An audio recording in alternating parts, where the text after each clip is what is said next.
U.S. forces, it's a dangerous world out there. But the American warfighter has someone watching his back, even though he may never have heard the name. Drive past this complex on a street near Washington, D.C., and it looks like any other office building. There's no logo on the outside, no hint to who works here. DARPA, the Defense Advanced Research Projects Agency. It's the R&D arm of the Defense Department. DARPA enables the game-changing military breakthroughs that others dismiss as impossible. If I have an idea for a new tank, DARPA's not going to be interested in that. They're going to say, go to a company that makes tanks. But if I have an idea for a hover tank or an invisible tank, and I can show a reasonable scientific plan to get to that end goal, DARPA's the one who's going to fund that. DARPA has granted National Geographic filmmakers unprecedented access to closely guarded labs, remote proving grounds, and underwater test areas. Do you have a personal camera, ma'am? I do. I'm gonna need that as well. At DARPA headquarters, we surrender our cell phones at the Visitor Control Center. Here's your badge. Then we are escorted to the only room where interviews can be conducted. Sometimes, our questions hit a brick wall. You know what, I don't want to go down that road. Okay, okay. The security reason? Don't want to tell you the secret sauce. Is that right? Is that something you don't want to talk about? Yeah, can I not talk about that one? Let's not talk about that for now. From developing ways to spot hidden threats in Iraq, to designing hypersonic jets that can fly more than 5 times the speed of sound, DARPA tackles what they call DARPA-hard problems. When you're looking at a problem that's really difficult, you just say, that's too hard to do. And if you answer the question like that, then it's a DARPA-hard problem. The highest risk possible is when you put resources on something and you have no idea whether it's going to happen. Those are DARPA-hard problems. The problems that are too hard to solve are DARPA-hard, we kill them. The world faces a new kind of terror that has transformed the nature of combat. America's warfighters have an urgent need for new weapons and defenses to fight a hidden enemy whose attacks are unexpected and deadly. He took shrapnel on the neck. He did. Case in point, how to defend our troops against rocket-propelled grenades. In Iraq, RPGs are a leading cause of combat death. They are cheap to make, fast, and lethal. RPGs can be fired from anywhere and race to their targets in seconds. A seemingly unstoppable threat. DARPA's solution, a revolutionary technology called Iron Curtain. The Iron Curtain was developed to protect lives of people in armored vehicles, line armored vehicles, against threats such as rocket-propelled grenades. Many RPGs are so powerful they can penetrate a concrete wall or a foot of solid steel. It takes an RPG about 1/10 of a second to travel 15 yards to its target. DARPA's team has to develop something fast and powerful enough to detect, track, and destroy it in a split second, just inches from the vehicle itself. But can it be done? At a remote site on the Utah Salt Flats, scientists prepare to test the Iron Curtain system on an armored Humvee. It's about to be subjected to an attack by simulated RPG fire. As the RPG is flying in, the first sensor that sees it is the radar. This is the radar antenna, so they can track the RPG as it comes in. The second sensor that sees it is all along here, there's an optical sensor. And as the RPG flies underneath, we're able to select the exact aim point. The countermeasure then has an effect on the exact point that you want it to. Now, since we can't have explosive countermeasures on the test that we're doing out here today, we use instead a system that we call the diode gun. And we set up the lights in sequence so that they travel down at the exact same speed that the countermeasure would be going.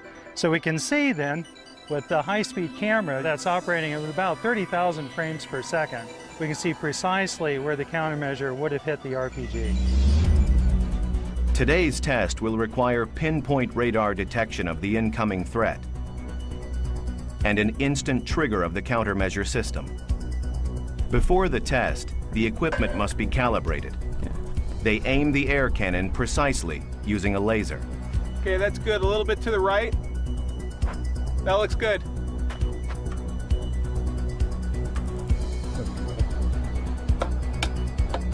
We have an autonomous system that's GPS guided. The guides system around the track so that we can conduct our experiments completely unmanned. In 3, 2, 1, go.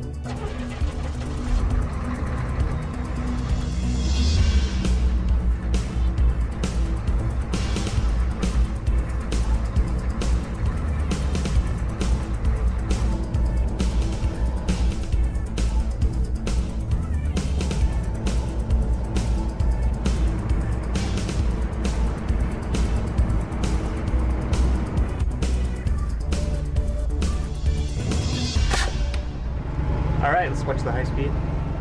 Only by examining the data can technicians tell if Iron Curtain worked in the critical time frame required. Footage shot by their high-speed camera indicates that the sensors detected the incoming RPG threat. The countermeasures would have effectively been deployed in time to stop the RPG in about 1/10 of a second.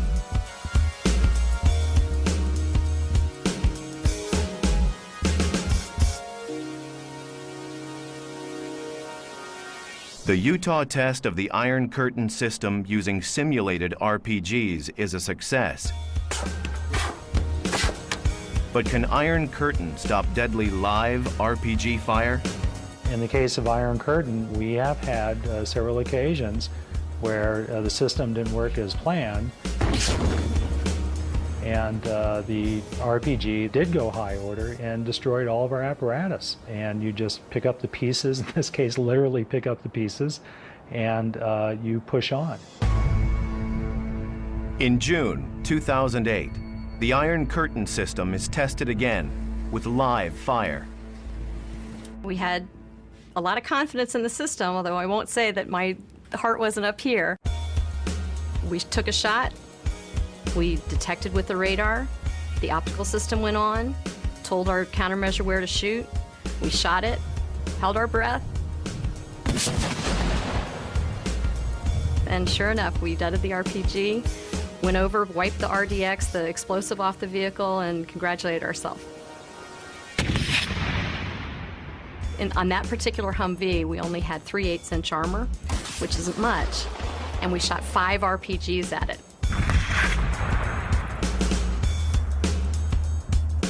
So you can see impact points of 5 RPGs on that vehicle, and obviously we deaded them all. We still have our vehicle. What exactly is the countermeasure dropping to disable the RPG? That remains DARPA's secret. And behind the scenes, DARPA found a way to give our warfighters a futuristic helping hand. On patrol in Iraq, America's soldiers can fall prey to sniper fire. To shield themselves, our warfighters must rely on 30 pounds of body armor for protection. With the rest of their gear, they must shoulder as much as 125 pounds. To give them the extra strength they need, DARPA goes to a place where fact meets science fiction. Scientist Steve Jacobson at Raytheon Sarcos, a leading robotics company in Salt Lake City, is working to create a new breed of soldier with superhuman powers. His creation, the exoskeleton, combines a man and a machine to offer extraordinary strength. If you put 200 pounds of body armor on somebody right now, they're going to walk about 300 feet. And if you put 200 pounds of body armor on somebody wearing an exoskeleton, they can walk all day. The exoskeleton mirrors the human body. A computer network serves as its nervous system. Hydraulic valves and actuators function as muscles. And its skeleton is made of aluminum. The challenge of putting a person inside a machine is a daunting one. When you put a machine around a person, there's all sorts of places where it interferes with your motion. It may abrade your skin. When you first put it on and it's not powered up, it feels very heavy because you're wearing a 200-pound robot, which is a lot of weight. You ready to power up? Power up. As soon as they power it up, all that weight goes away. And suddenly you feel like the Hulk.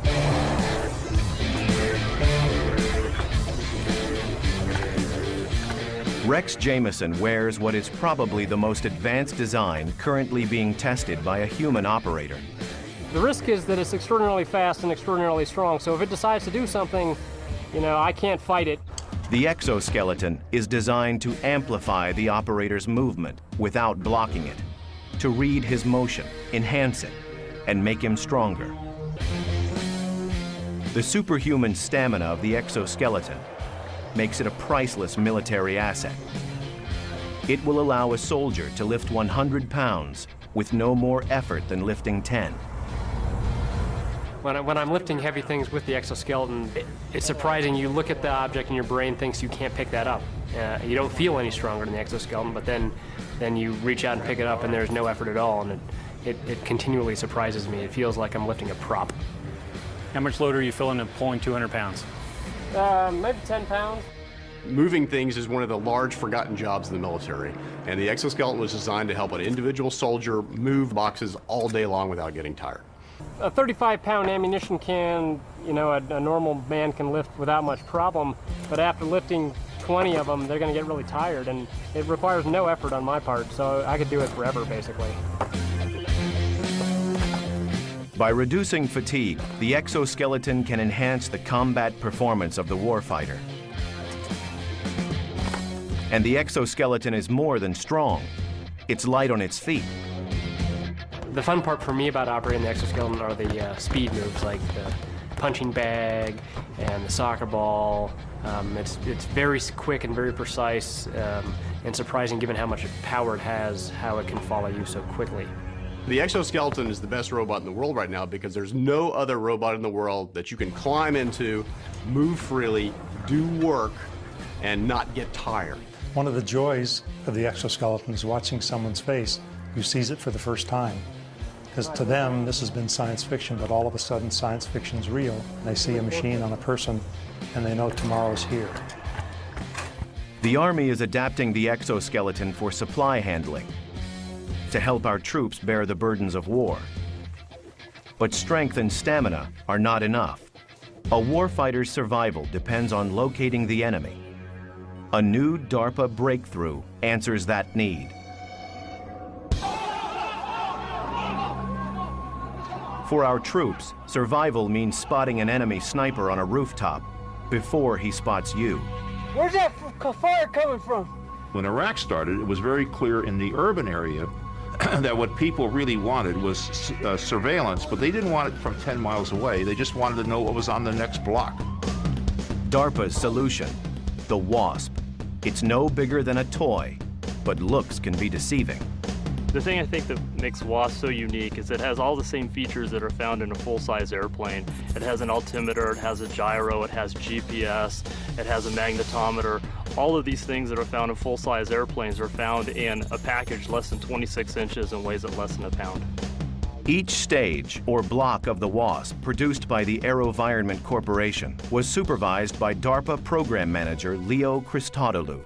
This is the Block 3 production aircraft. This aircraft has multiple capability with modular payloads, such as this one, which is a high-resolution camera. But it could also have a night vision camera, or indeed it could have an extra battery to give it increased endurance. Think of it as airborne binoculars for the infantry. It has the capability to accomplish complex missions with high degree of autonomy. In cases where it loses communication and has no instructions, it will go to a rally point. It will go to a specific location and wait for you there. The WASP has already proved effective on covert combat missions, where it can be used to help detect snipers or terrorist hideouts. One of the key design objectives of the WASP was the ability for a single warfighter to quickly, efficiently, and easily assemble it and fly it in very short order. What I have in the backpack here is a micro air vehicle that a single man can operate. Here's the air vehicle itself.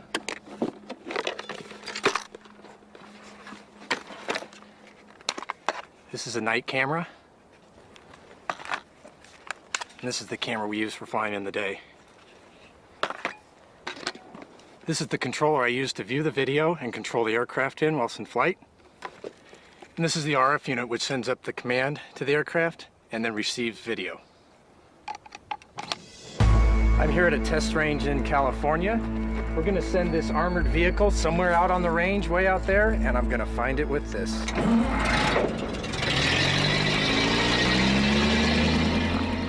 The target vehicle doesn't stop until it's far beyond his line of sight, lost in the distance.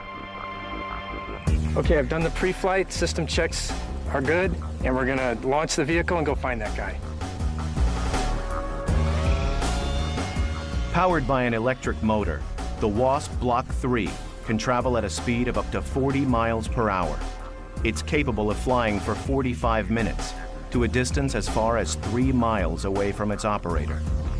So I'm looking down the road here, and we're just seeing where he might have gone. We're looking to the side, left and right. And I'll just keep looking around. I'm in side view camera here, and I'm just looking to see if we can find him.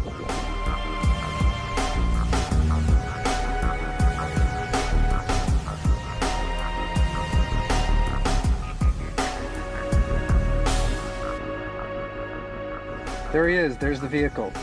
So we were able to find the vehicle. Even more surprising than how well the WASP flies is the way it lands.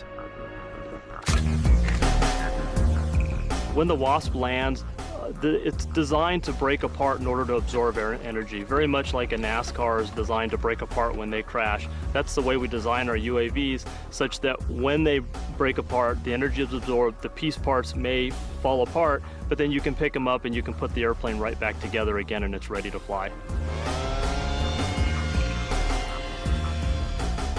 Not only was it DARPA hard technologically, but it was DARPA fast in terms of getting it into the hands of the operators. We needed to turn this aircraft into a robust, tough little bird that could take everything that a warfighter might throw at it. With the WASP, DARPA helps put the element of surprise on our side. And surprise has always been part of DARPA's DNA since a day that shook the world. DARPA was founded when one of our enemies took us by surprise. 50 years ago, we had Sputnik, launched by the Russians, which greatly surprised this country. We never believed that they were going to get to space first. DARPA's primary mission from the very beginning is to be an agency whose job is to prevent technological surprise to the United States. Over the years, we have found that the best way to prevent technological surprise is to create it. So we have gone out and created surprise in order to prevent it from happening to us. DARPA gave America the high-tech edge with breakthroughs like the Saturn moon rocket that began as a DARPA program and stealth technology. The reason you have a GPS receiver, the reason you have cell phones so small, because DARPA created the technology many years ago. Many other innovations that DARPA helped to pioneer, from the computer mouse to the internet, have transformed our lives. DARPA has been involved from the very beginning in enabling the technologies. If we could have a sticker, it would say DARPA inside. And that sticker would go to every high technology product there probably is. DARPA's quest for advanced technology ratcheted up after the deadly attacks of 9/11. Suddenly, we faced a determined and elusive enemy who posed an unnerving new threat. I had actually worked in the Pentagon at the time, and after 9/11, word came down that it was imperative that we had systems that could get places fast, over long distances. DARPA envisioned a game changer that could fly over 4,000 miles per hour, twice as fast as the fastest jet. Many times there's targets of opportunity and you have very little time to deal with those targets. A system that can fly 4,000 miles per hour from the continental United States has the ability to engage those targets in a very brief amount of time. In less than 2 hours, this extraordinary aircraft could fly 9,000 miles to carry a 12,000-pound payload to the enemy. But is such a revolutionary aircraft even possible? To find out, DARPA chose as one of its partners Lockheed Martin, a company that has developed many secret aircraft, including the U-2 spy plane and the SR-71 Blackbird, first aircraft to fly over 2,000 miles per hour. Their facility, called Skunk Works, is famous for its innovation and also for its secrecy. The access we're offering here today is really unprecedented. This facility has well over 1 million square feet and just a few windows. The reason for that is we want to prevent physical access from people looking inside the windows, but also to prevent sounds from being transmitted, as sounds could oscillate through the windows and transmit classified or sensitive conversations. Occasionally we have security areas that require supplemental security protection. In this case, we have white noise being piped in to prevent classified or highly sensitive discussions from being overheard by a casual passerby. Few discussions at Skunk Works cover subjects as sensitive as this one, a bold new aircraft concept design known as the HTV-3X. Pratt & Whitney Rocketdyne has the formidable challenge of developing the scramjet engine. A scramjet is purely a supersonic combustion ramjet. To put that in perspective, it's almost like trying to keep a match lit in a hurricane, because the speed of the air blowing past it is in fact supersonic. Instead of being restricted to a launch pad like a missile, the HTV-3X will have the game-changing capability to take off and land from any regular runway, offering strategic flexibility in a national emergency. To take off and land safely on runways calls for a relatively large wing, but to fly at very high speeds demands a much smaller wing. Can we make the control surfaces larger? How to create one aircraft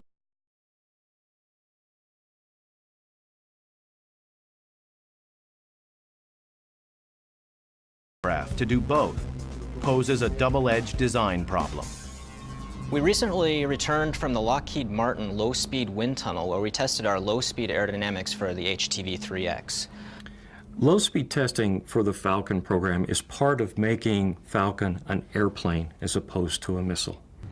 An aircraft must take off and land gracefully, which means it must fly at low speeds to use existing runways. And so therefore, low-speed testing of these high-speed configurations is critical. Okay, let's get back together in 2 days and let's see what we got. Move on from there. The details of the Falcon project remain a closely guarded secret, and DARPA scientists intend to keep them that way.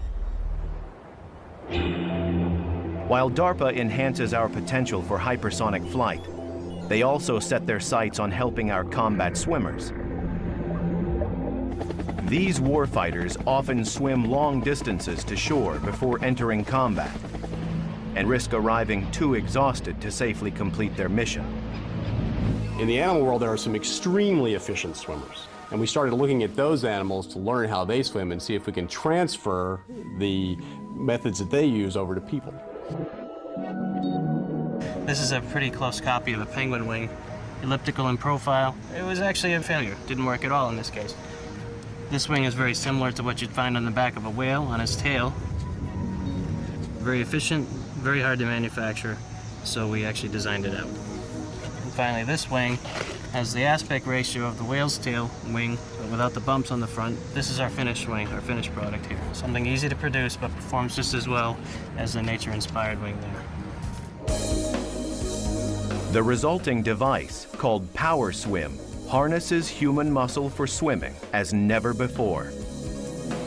With swim fins, a combat swimmer burns 400 calories an hour, But with Power Swim, he burns less than 100. DARPA program manager Jay Lowell shows how the Power Swim device operates. The way this works is you buckle this into your leg. You have these springs that help maintain the angle of attack of the wing appropriately, and this back stabilizer foil, which gives you something to kind of push against with your lower part of your leg. And you're essentially going to bend your knees and drive this spar away from and towards your body. When you're doing that, the foils are catching the water. It propels the whole device forward. At the Naval Surface Warfare Center in Maryland, Jay Lowell has set up a speed comparison test. A diver using Power Swim against a barefoot diver and one with swim fins. The three swimmers move into position for the race. An underwater signal serves as the starting gun. Like a shot, he's taking them even from the start. Look at that. The diver with Power Swim finishes first. The one with swim fins is left behind. And the barefoot one isn't even close. The reason we feel that the Power Swim device is a very significant advance, perhaps the most significant propulsion advance since the swim fin, is that we've managed to improve the efficiency of that diver from 10% to 75% efficient. Anything that we can give the Marine that'll get him to shore 50% faster while reducing his workload 50% is going to ensure that he is completely mission capable when he reaches that shore.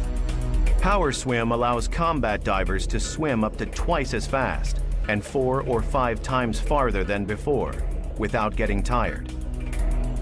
It means they can be dropped off at greater distances from shore, so they're less likely to be detected by the enemy. But this creates another problem.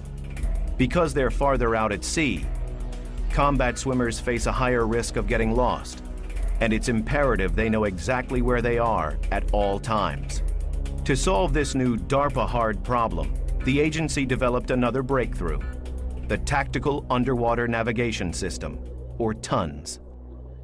The TUNS unit combines an advanced compass and depth gauge with a state-of-the-art sonar system, giving the warfighter his exact position at all times. The thing that's nice about DARPA is there's no limits to what you can try. The sky's the limit, and no idea is a stupid idea.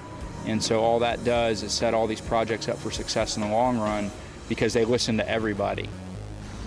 DARPA innovations enable our combat swimmers to steer a safe course through hostile waters. And in Iraq, DARPA is helping our warfighters to face their deadliest threat. Improvised explosive devices, or IEDs, have killed over 1,700 Americans and wounded many more. They can be buried by the side of the road, hidden in ordinary objects, and triggered by cell phones.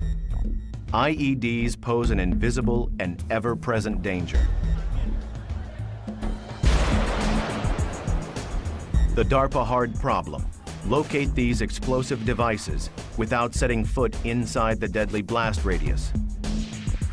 DARPA's solution: the MAV, for Micro Air Vehicle. When the MAV successful flight test was first publicized, I got a call from a warfighter currently deployed who said, "We need that now." The MAV was developed to have a unique hover and stare capability. They really needed something that would allow them to see over the next hill or around the next corner. The ability to go to a target area and persistently stare at that area and give them situational awareness. Weighing only 4 pounds, the MAV's remarkable motor delivers as much power as a 25-pound lawnmower engine and literally sucks the MAV through the air. Air is sucked into that duct by this fan. That's creating the aerodynamic lift. The ducted fan air vehicle configuration provides vertical flight capability. Plus, it has no exposed moving parts for safety around soldiers, Marines, and airmen. It can actually fly backwards, forwards, anything it needs to do to compensate for the wind and to put its sensor on its target. The MAV's sensors include a camera that can detect and recognize man-sized targets at more than 800 feet in daylight and more than 400 feet at night. But today, Honeywell Program Manager Vaughn Fulton and his team will determine whether the MAV can locate a much smaller target, a concealed simulated IED. In a nearby control center, technicians monitor the MAV's data. It's probably equalized now. You may not seem like it, but it'll be a good test of the system. So John, during this test, we're going to simulate that there's a suspicious device, and we'll fly the IR over, see whether or not the device is hot. All right, pre-flight complete. We are good. Video record on. Takeoff command is sent. 4, 3, 2, 1. Using its heat-sensitive infrared camera, the MAV can detect the temperature differential between the ground and an alien object in the dirt. Let's see if we can get in a little bit closer to the constraint where I can move the vehicle for this test.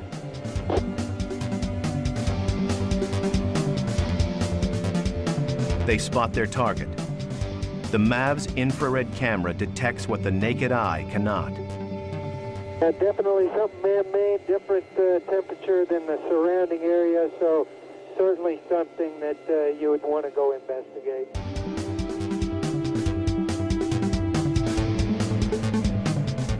Okay, I've got 26% battery, 25% fuel. All right, John, let's bring it in for landing. The AV has landed. The MAV brings a game-changing technology to the battlefield, something the enemy has not seen before and a capability they're not ready to combat. Our troops face another deadly threat, and unlike IEDs, this one's not man-made. With temperatures in Iraq and Afghanistan that can reach 120 degrees Fahrenheit, sometimes the environment itself is the enemy. Thousands of our troops have suffered from heat exhaustion. DARPA likes to support projects that will be game changers. In other words, give us a real advantage. And if you talk to any soldier who has been deployed in Iraq and Afghanistan, you ask them what is the major limiting factor for their activities over there, they'll say heat. Heat can limit physical performance and hamper judgment. And unless the body is quickly cooled, heat stroke can lead to brain damage or death. At a Stanford University lab, scientists Dennis Grahn and Craig Heller have developed a remarkable breakthrough. We have to be able to run experiments under realistic conditions. We're not in Iraq, so we have a hot room, and then we simulate battle conditions by the clothing that is worn. A biological chemical warfare suit, heavily insulated for protection, offers the worst-case scenario for overheating in battle. Now what this is going to be a device that will measure your body temperature at the level of your heart, because all blood coming back from all regions of the body comes to the heart. So that's the best integrated temperature of your body. So when you get this all the way up your nose, the end of it is going to be right at the level of your heart.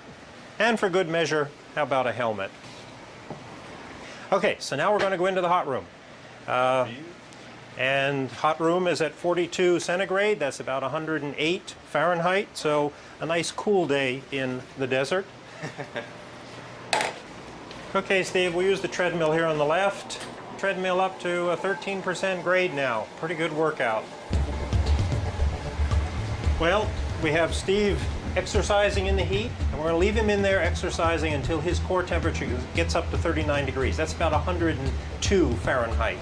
So would represent a healthy fever.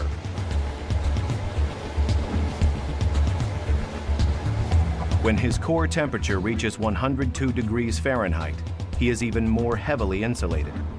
Okay, Steve, we've now simulated full biological chemical warfare gear by insulating your hands, which would normally be covered with gloves, your face and head, which would be covered by gas mask, goggles, helmet, and your feet, which would be covered by boots. How do you feel? Kind of warm. Kind of miserable, huh? Okay. Steve is left to rest in the hot room. but his temperature still hovers at a feverish 102 degrees Fahrenheit. Okay, Steve, time's up. So let's make you feel a little bit better. Craig will cool Steve off using a revolutionary device. They call it the glove. The gloves are activated, so now we can see how much heat we can actually suck out of your hands. All right, looking forward to it. The cool water, which is perfusing this metal cylinder, is going to take heat away from your hands. The hot blood is coming into your hand. It's being distributed in this big network of blood vessels just under the palm, and that heat's being transferred to the metal cone. The cool blood is going right back to your heart and being distributed through the core of your body. Feels good. Even though he is heavily insulated, as the cool water circulates through the glove, Steve's temperature immediately starts to drop and will soon reach a safe level. The glove that can protect warfighters from heat stroke can also save the lives of those suffering from extreme cold, including combat swimmers, who sometimes spend 8 hours in freezing water to perform a mission.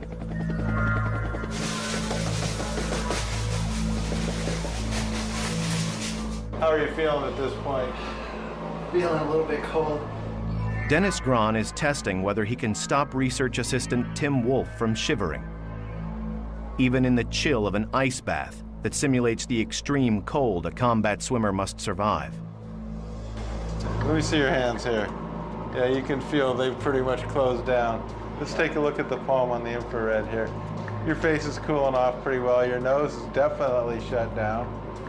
Okay, you reach over and feel your ears compared to the rest of the skin temperature, and they're very much colder. Your core temperature is starting to fall down now, and you can see it's a pretty decent decline, so I think that it's about time to start putting some heat in and see what happens.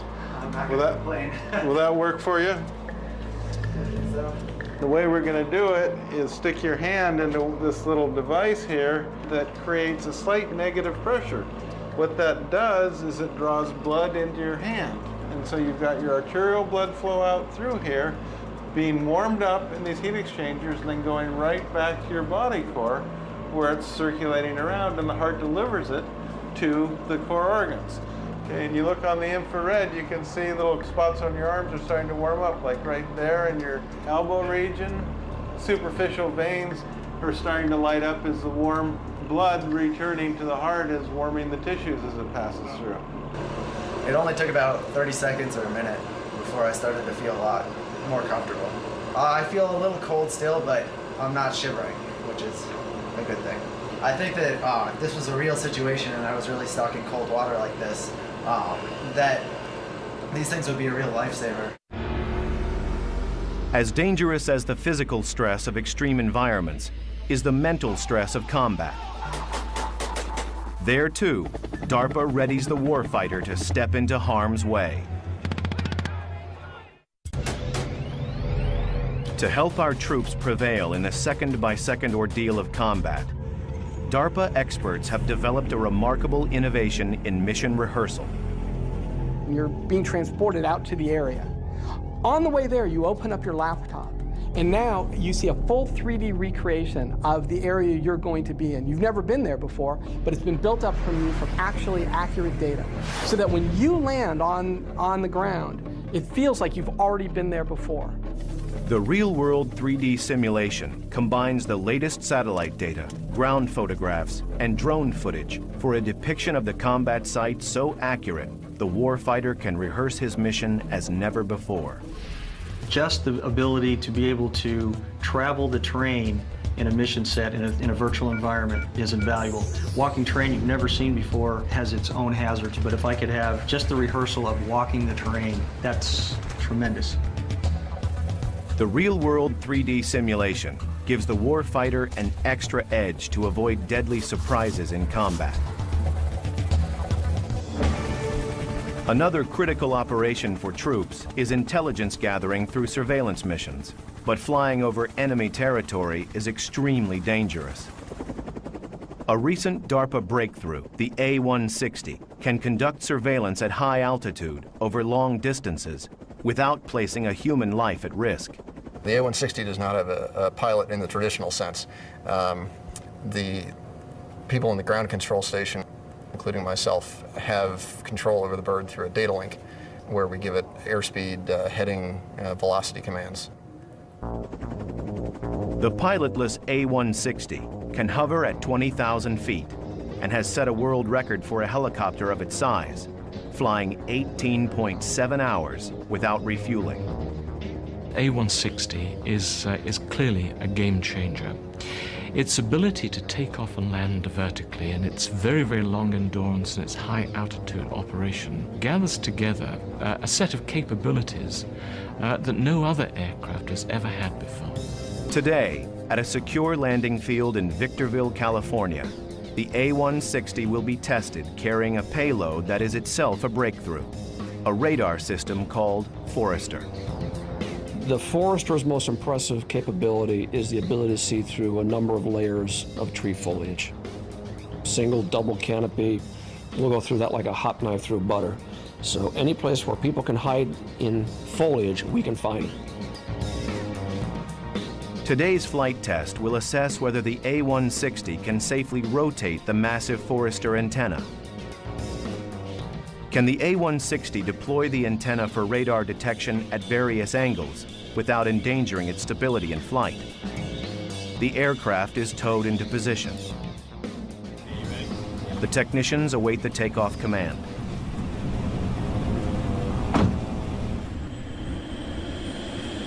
Okay. This button. Shadowed by a chase helicopter, the A-160, carrying the Forester antenna, climbs to its programmed altitude for the test to begin. Altitude, 5,000 feet.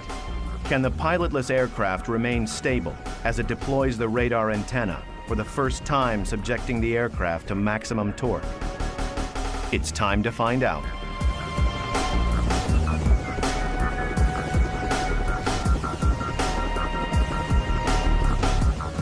The radar antenna is deployed. The test director delivers the official verdict. The antenna was rotated a full plus minus 180 degrees, and we flew with the antenna out at 90 degrees as well, so a lot of good data was captured.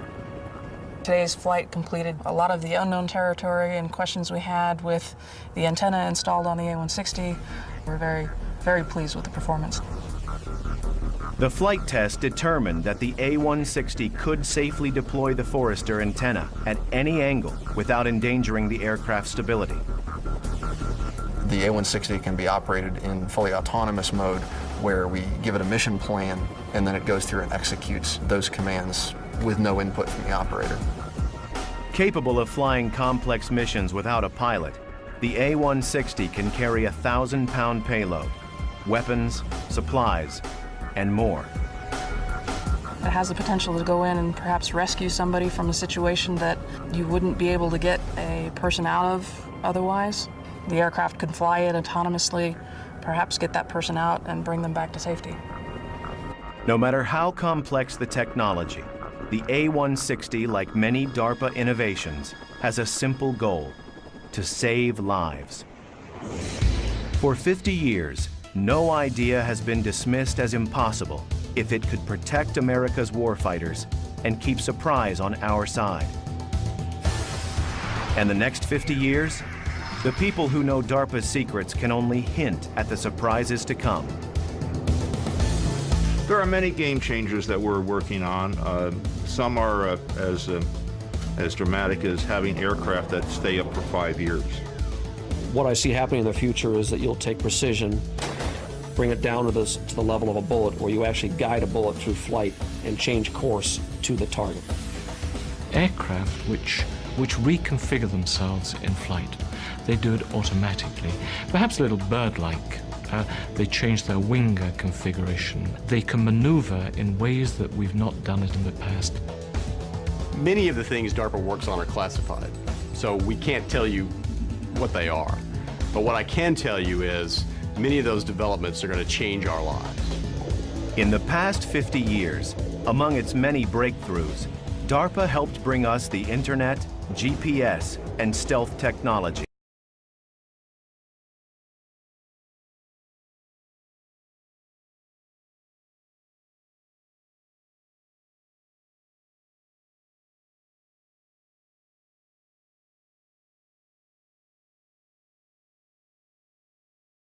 U.S. forces, it's a dangerous world out there.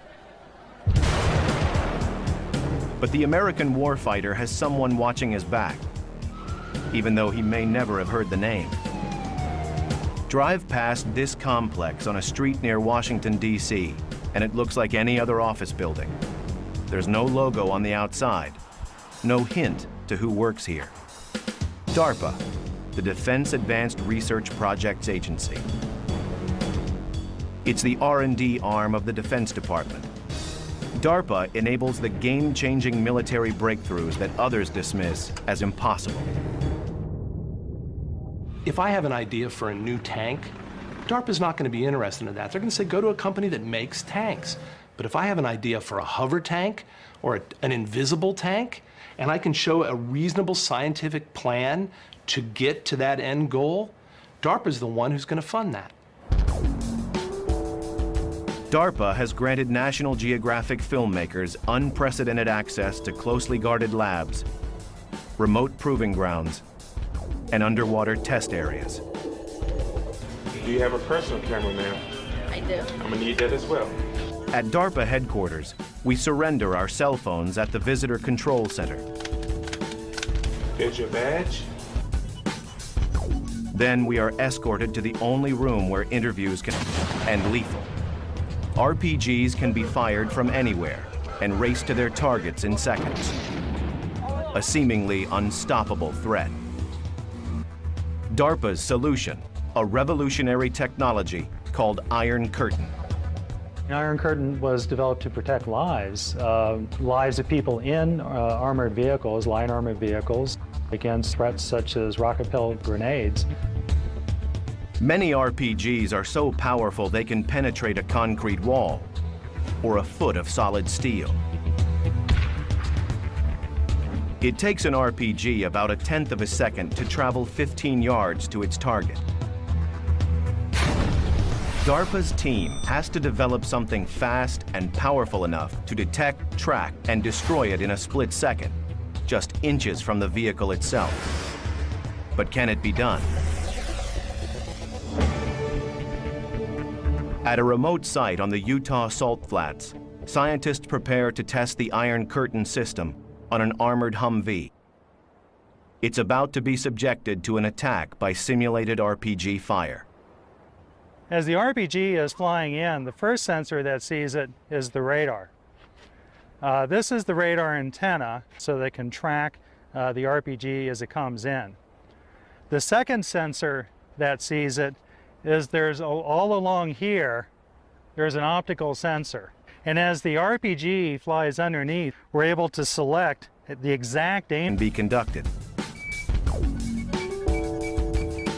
Sometimes, our questions hit a brick wall. You know what? I don't want to go down that road. Okay, okay. The security reason? Don't want to tell you the secret sauce. Is that something you don't want to talk about? Yeah, can I not talk about that one? Let's not talk about that for now. From developing ways to spot hidden threats in Iraq, to designing hypersonic jets that can fly more than 5 times the speed of sound, DARPA tackles what they call DARPA-hard problems. When you're looking at a problem that's really difficult, you just say, that's too hard to do. And if you answer the question like that, then it's a DARPA-hard problem. The highest risk possible is when you put resources on something and you have no idea whether it's going to happen. Those are DARPA-hard problems. The problems that are too hard to solve are DARPA-hard, we kill them. The world faces a new kind of terror that has transformed the nature of combat. America's warfighters have an urgent need for new weapons and defenses to fight a hidden enemy whose attacks are unexpected and deadly. He took shrapnel on the neck. He did. Case in point, how to defend our troops against rocket-propelled grenades. In Iraq, RPGs are a leading cause of combat death. They are cheap to make, fast,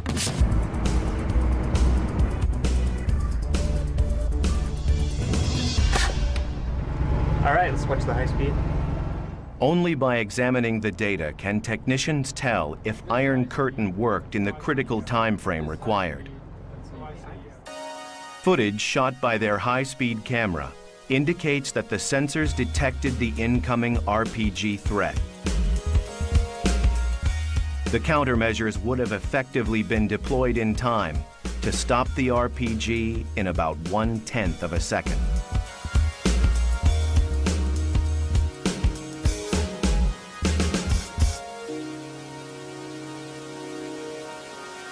The Utah test of the Iron Curtain system using simulated RPGs is a success. But can Iron Curtain stop deadly live RPG fire? In the case of Iron Curtain, we have had several occasions where the system didn't work as planned,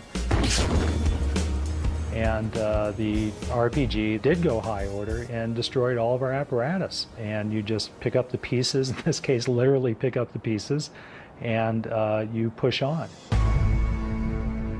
In June 2008, the Iron Curtain system is tested again with live fire. We had a lot of confidence in the system, although I won't say that my heart wasn't up here. We took a shot. We detected point. The countermeasure then has an effect on the exact point that you want it to. Now, since we can't have explosive countermeasures on the test that we're doing out here today, we use instead a system that we called a diode gun. And we set up the lights in sequence so that they travel down at the exact same speed that the countermeasure would be going. So we can see then, with the high-speed camera that's operating at about 30,000 frames per second, we can see precisely where the countermeasure would have hit the RPG. Today's test will require pinpoint radar detection of the incoming threat and an instant trigger of the countermeasure system. Before the test, the equipment must be calibrated. They aim the air cannon precisely using a laser. Okay, that's good. A little bit to the right. That looks good.